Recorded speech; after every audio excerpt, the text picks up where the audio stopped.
Welcome back to DSI. We're still talking some hoops, but we bring things to the first state. Not a lot of head-on-head battles this week in Delaware, but a lot of non-conference matchups, beginning in Felton first yesterday, where Lake Forest took on Caravel, and Caravel coming in with some pretty interesting wins this season. But their first matchup with a Henlopen foe. Early, Gary Brooks grabs a steal. He takes it the other way. We'd be tied at 23 at the half. Lake would respond in a big way in the second half. Cam Lewis, he's been their horse all season long. He drains a three. He finished with 12 points on the night. Later, Isaiah Morris going to get into the corner. He's hanging and hitting off the glass. Morris with a game-high 19 in this one. And then one late in the third quarter, Emmanuel White with a big three here at the top of the key. They would hold off Caravel from there on with a 67-57 win. And Lake has been such an anomaly to watch this year.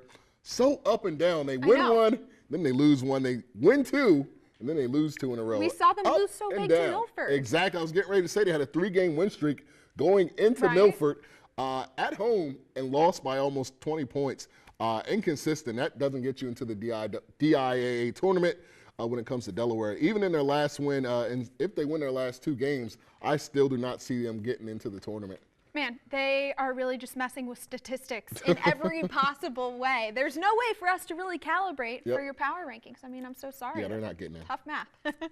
Cape hosted Concord last night in some out-of-conference action, and early on, Randy Rickards had it going on. He gets the floater through traffic there. He's a beast, man. Oh, yeah, he was, especially last night. Then he goes under for the lay-in. And then he gets the nice dish from Shakai Chandler to hit the corner jumper. He had 12 points on the night. Concord fights back. Eric Neal, 3-pointer from the top of the key there. Then Joe McHugh gets the rebound here in the paint and the putback for Concord. Other side, Ian Robertson on the fast break. He's coming away with 2 to push Cape back up, and they would pull away from here. The freshman Chandler draining the 3-ball.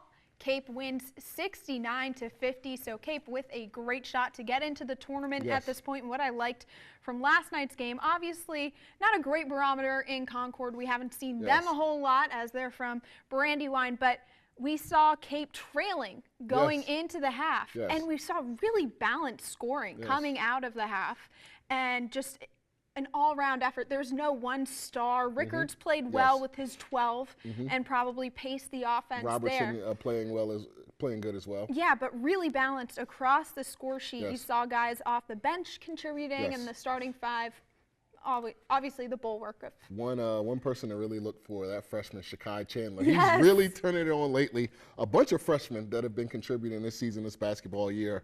All right, we'll bring things down to the lowest part of Delaware. The Delmar Wildcats, that really, really young team, and a new coach, not a lot of expectations, and they hosted a Parkside team really needing wins, looking for wins this time of the year. Rams already up in the first quarter. Raekwon Williams out in front. He gets the finger roll layup to go. Delmar getting back to work, though. John Roberts going to get the pass and open up that baseline a little bit. He gets the hoop plus the foul, but Parkside came fast. Williams misses the putback by the little guy, Paul Morgan Jr., Johnny on the spot. Delmar, check him out in transition now. Brooks Parker with a bomb down court. That finds Sincere Pinkett with the lay-in, but Parkside puts it away. Morgan pushing it up and slashes the lane. He comes away with 2+1. Parkside wins this one by 16, 62-46. And Delmar, obviously not much of an opponent coming in at 1-16, but that's okay. They're a very young team that's seen some success over the past couple of years, but they've obviously gutted that team from the bottom. They're starting over brand new. They got a couple of 8th graders even on the team and a brand new coach. But this thing was more about Parkside. A rough couple of weeks for the Rams, but they go 2-0 this week, and they're finally beginning to look like themselves, getting back out in transition. That's got to be a confidence booster for sure. I definitely think so. All right, high school hoops is done right now, but we are taking things to the campus right on College Lane, where the number 12 Salisbury Seagulls men's basketball team hosted Southern Virginia today. And Salisbury came out kind of flat in this one. Jordan Brooks passed inside to freshman center Nick Giddings, who comes away with the lay-in. Southern Virginia answers back. Justin Langford hanging out on the baseline. He hits the jumper. Salisbury's lead under 10 to a team that's just won 4 games this year. Right. But the Gulls go on a huge run. Barsikowski Chad, he's going to hit the 3 right there from the top of the key. He's done it all year. Then Brooks right here, he's going to come back and knock down the elbow 3. They push that lead up. And then check this out. Chad Barsikowski one more time, going to spin and win in the lane. And then check this out. On the next possession, Barsikowski going to come away with the steal and throw it up to Brooks, and he's going to finish with a dunk. 16 points for Brooks today. But with time running out in the first half, Teray quickly, he's going to get a jumper off. 3-point attempt, no good. But here it is. Nick Giddens, the freshman center, he had a huge game just before the buzzer gets that one in, as Salisbury wins it 76-66. All right, we're going to stick with SU, but a little baseball. Hey. They opened their season today, SU leading 8-2. Justin Meekins steals. Bobby Heck hit that one up the middle for the RBI single.